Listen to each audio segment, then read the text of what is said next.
Assalamualaikum warahmatullahi wabarakatuh. Kita lagi ngumpul di Kopi Tiwi Garut bersama para tokoh-tokoh aktivis Garut, seniman, budayawan Garut, orang-orang luar biasa Garut malam ini kumpul. Mau ngomongin apa? Ngomongin soal mudik. Mudik. Kenapa ngomongin soal mudik? Karena esensinya setiap kita akan mudik. Ajengan Gerimbangan Dr. Kiai Haji Aceh Nasir, Ketua PP Santri Pasundan. Tepuk tangan dulu ah. Pemuda penolong. Belum. Tapi itu oleh orang-orang urban itu, orang yang kerja itu bukan hanya duit, dia menambung cerita, menambung pengalaman, menambung kerinduan. Allah besar sekali itu. Tiba-tiba ada orang yang mengaku punya otoritas itu, menyetop energi psikologis itu, dan dia dengan kesombongannya siap berdebat dengan psikologi publik yang masif itu.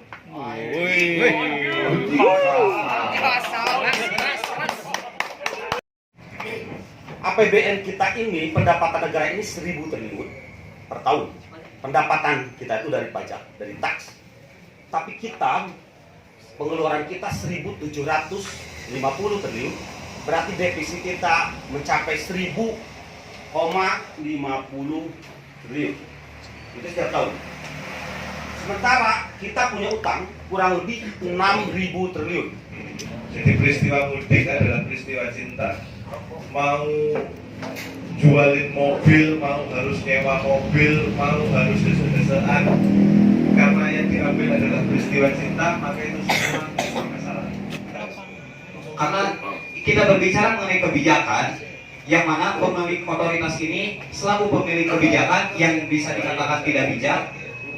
Dari sudut pandang ekonomi atau nilai pembelanjaan, ini ada nilai tambah bagi masyarakat dengan mudik ini. Tapi persoalan besarnya, ini siapa sih yang men-setting mudik sehingga ada pembelanjaan yang besar? Ini tradisi mudik di negara lain tidak sedahsyat di Indonesia.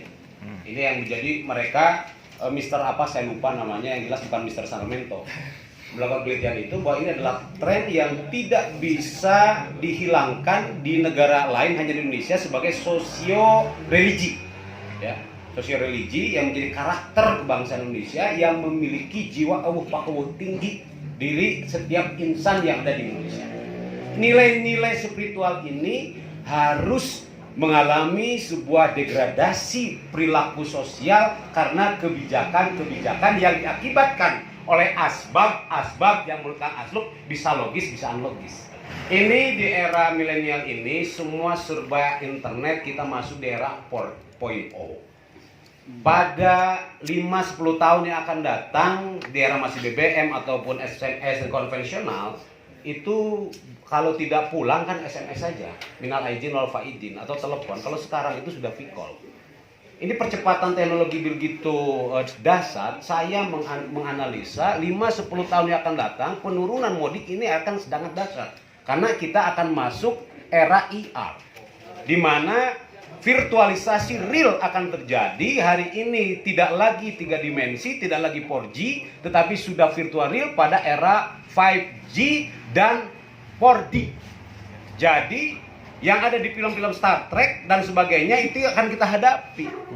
Jadi kalau hari ini anak-anak milenial masuk di era ini, nanti akan bergeser menjadi gen-gen baru yang mana kita harus masuk pada tren ini. Jadi saya bilang apa yang terjadi demobilisasi ini, yang ini kan mobilisasi secara kultural bukan struktural. Ini lalu dihadang, menurut saya akan berbeda pandangan. Ini bagian langkah pemerintah supaya ke depan tidak kaget bahwa ini akan perubahan kultur akibat teknologi yang luar biasa. Ini harus kita lihat, analisa ke depan. Jadi tataplah masa depan, masa lalu hanya bagian dari spionase.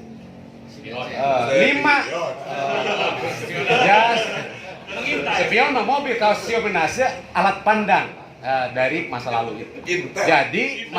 Jadi besok kita akan melihat mudik itu seperti nyata.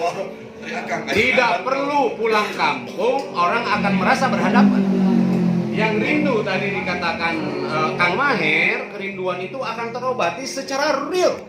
Jadi handphone, alat teknologi lain itu tidak akan berfungsi lagi menjadi sebuah digitalisasi sistem. Bahkan Kang Aung sebagai PNS ataupun siapapun di sini, era sekarang saja akan berganti untuk pengadaan BOS di sekolah menjadi sistem online. Yang kemarin belanja pengadaan misalkan pulpen 2.000 di up sedikit jadi 3.000, sekarang harus berbasis online.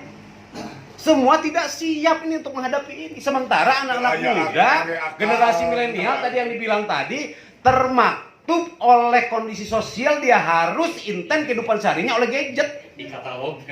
Ya udah ikatalog. Nah, 5-10 tahun ada perubahan dunia yang terjadi, dan ini kita harus siap untuk mudik tidak secara fisik tapi secara virtual. Fisik jeung pesak. Nah, terus yang selanjutnya, kemungkinan mudik ke depan itu mudik era robotik, Pak. Saya ingin mengatakan pemerintah memberikan kebijakan, dia tidak memberikan solusi.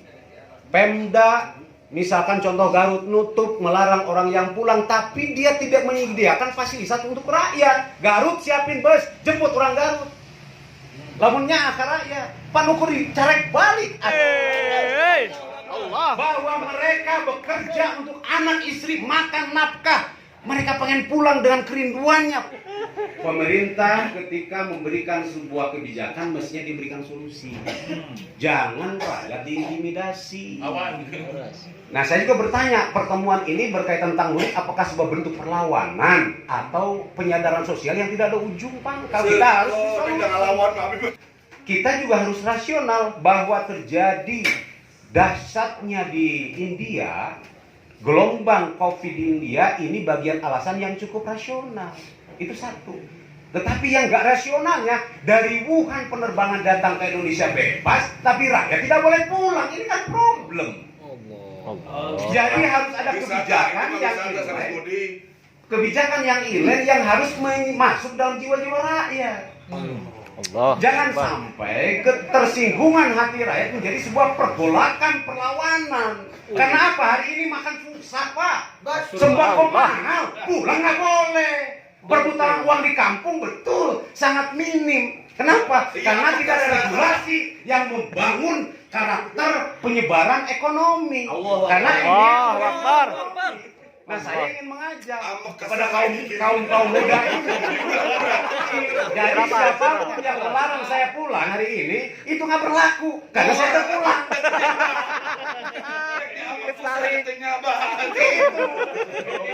Jadi kebijakannya salah. Kebijakannya karena saya udah mudik 7 tahun yang lalu ke Garut. Kan gitu. Pulang ke kampung halaman tapi halamannya halaman berapa?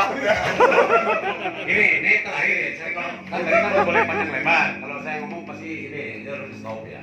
Jadi saya stop tentang diri saya sendiri. Yang pertama gini, jadi ke depan tidak ada lagi Pak Aung tradisi mudik. Saya hakul yakin tidak ada.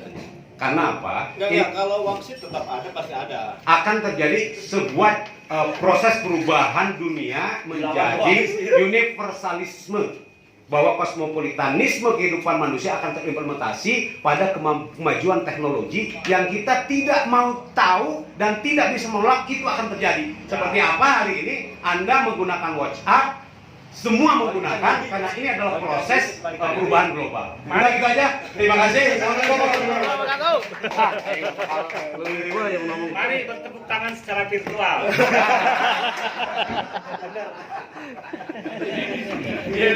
Mari dia virtual.